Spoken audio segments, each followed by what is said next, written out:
welcome to the personality intro, and I'm doing very well. I'm doing very well. Thanks for asking. Video.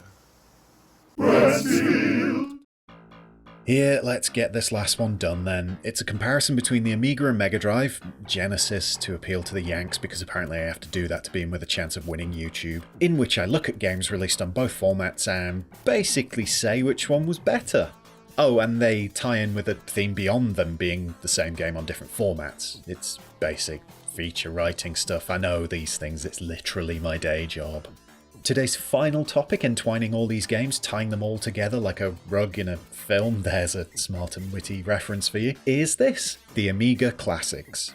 These are the games that were and are Amiga greats that were shunted to the Mega Drive and saw mixed fortunes. Also, they weren't all great, nor were they all Amiga through and through. I'm looking at you, Xenon 2. But that's skipping ahead.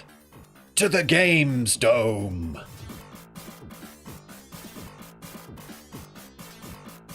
One of the first big games to put the Amiga on the map in any reasonable sense, Shadow of the Beast helped to show what was possible in the big beige box of beauty when you actually made games for it and didn't just port stuff across from the Atari ST.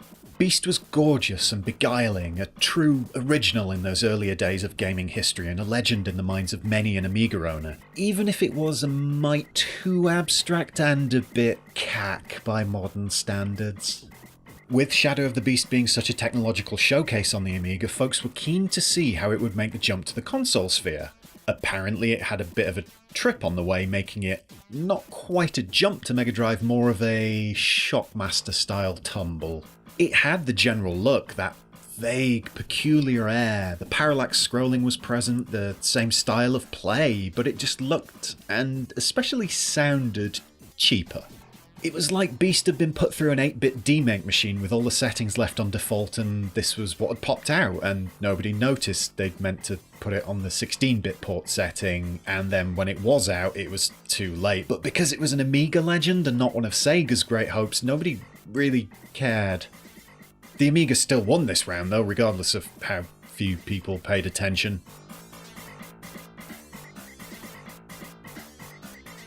Before they changed their name and began making games where they pretend dick jokes are high-minded satire, DMA Design wanted to make something to impress Amiga owners. Why?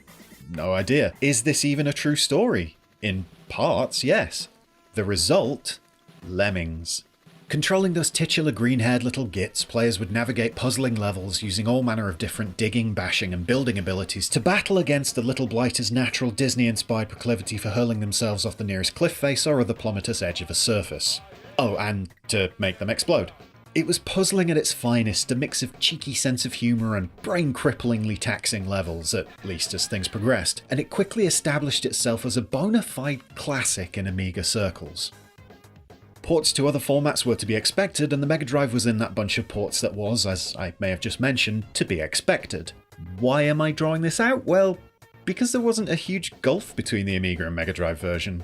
Of course, control was better on the computer with the mouse coming into play and letting you, actually have good control over a menu and icon-based game. It also looked and sounded better on the Amiga, especially when it came to the music. But the Mega Drive managed a decent impression of the original and certainly didn't sully its name. A decent impression, but not exactly a port that had to be done.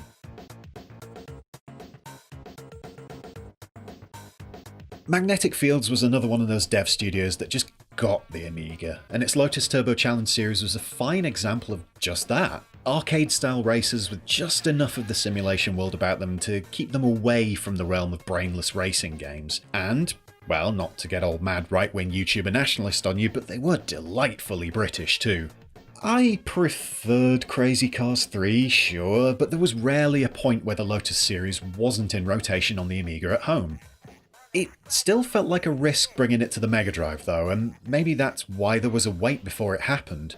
What was Lotus Turbo Challenge on Mega Drive was actually Lotus Turbo Challenge 2 on Amiga, with Sega's machine skipping over the first game. It's probably for the best, as the second game was the better of the two, and it meant the Mega Drive ended up with a fine port of an Amiga great. It looked a bit rougher around the edges, sometimes quite literally, and the sound on the Mega Drive was what you might go so far as to call a joke. But Lotus 2, or Lotus, or whatever it was called, was fun regardless. Even if it was no Crazy Cars 3.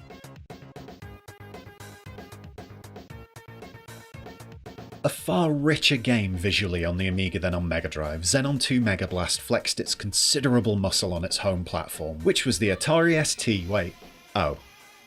Who cares, my vid, my rules. Xenon 2 is closely associated with the Amiga because it looked the best and because it sounded the best, with that thumping Bomb the Bass soundtrack playing endlessly on loop forever and being really cool when you were 8 years old, but these days it's all a bit shallow and banal, you know? The music, I mean, not everyday life. Anyway, the Amiga version had that step up over both the Atari ST and Mega Drive in that it played the music in-game and it was high quality, so everything sounded fantastic while you were whizzing about blasting coral? No idea. In removing the distraction of the awesome soundtrack while you were playing, all the Mega Drive version did was make us all realise Xenon 2 was actually a bit rubbish. In fact, it was all just a bit dull, and hard in the bad way. I know memories and nostalgia are powerful things making you want to scream healthy amounts of abuse at me right now, but you really need to go back and check on it. Not a good game, though admittedly still an Amiga legend.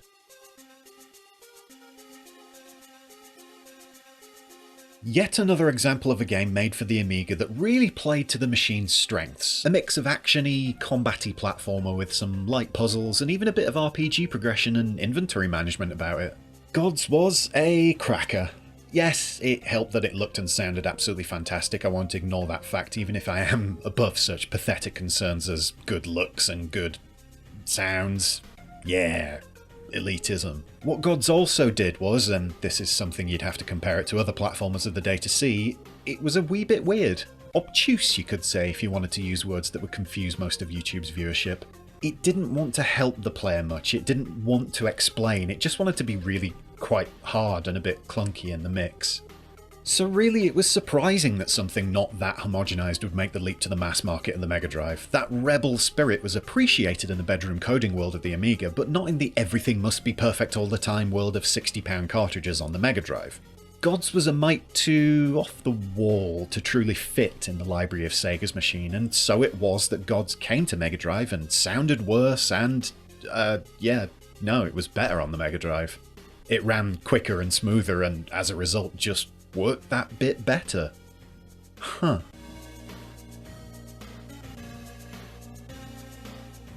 Quick note to point out I'm using Worm's Director's Cut on the Amiga here because I couldn't get the original working for some reason or another. I am not trying to cheat you much as you might want to cry bloody murder in the comments. Calm down. Anyway, everyone knows Worms. That game of two or more teams of annelids facing off with high explosives, pokes and sheep in a battle for supremacy for apparently no reason. Maybe they added in a storyline at some point, but really it doesn't need or want one. Who cares about the motivations of a worm? Me, that's who, which is why I'm having a trademark change of heart midway through this diatribe and have decided that actually Worms was rubbish because it didn't have a tight narrative backing everything up. But I digress. Worms was superb fun, crafted for the Amiga and playing to its strengths by mixing an alternating turn format, good for those without two controllers to hand, great audio samples and keen use of the keyboard. Yes, they are exciting elements, I know, try to calm the party in your underpants down. Most of all though, it was both funny and fun. It's of zero surprise then that Worms was ported to more or less every machine of the day, but what is more of a surprise is that a seemingly simple little game actually appeared to chug and struggle a little bit on the Mega Drive when compared to the Amiga version. Again, this is the director's cut version of the game for the Amiga footage, but it's not like there was a huge difference between that and the original release. The Mega Drive also nudged up a key aspect in the form of the vocal samples, which weren't.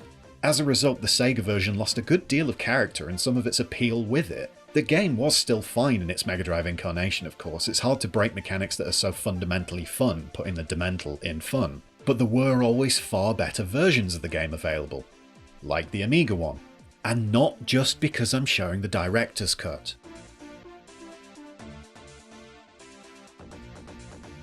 I think I've matured since I last mentioned Megalomania in one of my videos, so I'm going to avoid pointing out that its name was changed to Tyrants Fight Through Time for its US release, once again showing that America is utterly incapable of embracing any form of subtlety at all, ever. Oh, wait, no, I mentioned it, didn't I? For fuck. Megalomania was a brilliant little RTS on Amiga, made by the fine bods at Sensible Software. It saw you controlling one of 4 tyrants as they fought through time, researching new technologies, upgrading existing things, and generally just killing the snot out of each other in one of those early examples of the genre where you didn't have a huge amount of control over proceedings. It was backed up by, of course, some lovely graphics and a little bit of a sense of humour along the way, shown off in no small part via the medium of voice samples. Ergonomically terrific indeed. So when it came to Mega Drive, you'd be right to expect all those snazzy little extra presentational aspects to bite the dust, but they didn't. Audio went through the blender, as did seemingly all sound effects on the console, but Megalomania on Mega Drive was, as far as I'm aware, content complete, samples and all. It was lacking on the controls front, of course, as with pretty much every game ever made for mouse then converted to a controller-based format, but it's not like you can really hold that against the game. No, this was a solid port of a great game and offered Mega Drive owners the chance to play something with real depth and personality in between bouts of cute knobhead jumps on Stuff 5 this time it jumps more. I'm not biased, you are.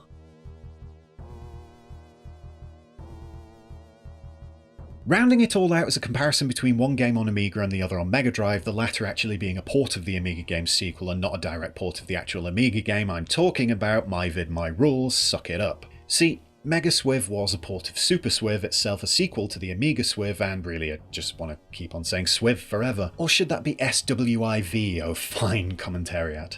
Or should I keep it simple and stick with the US title for the SNES game, Firepower 2000? Tyrants fight through time and Firepower 2000.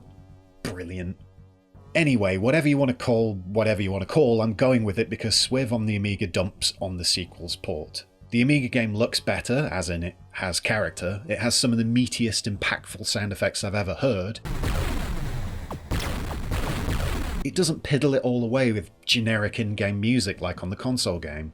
Swiv is a shmup of character and class, while Mega Swiv is just an also-ran in a genre with so many better options out there on the format. It's a real shame Swiv didn't get the proper port it deserved on Mega Drive, because more people should get to enjoy Swiv and its brilliant sound effects for themselves. And, I guess, the game, because we're supposed to care about that sort of thing. Swiv, Swiv, Swiv, Swiv, Swiv, Swiv, Swiv. And I think that's the last of these comparison videos now. Bye!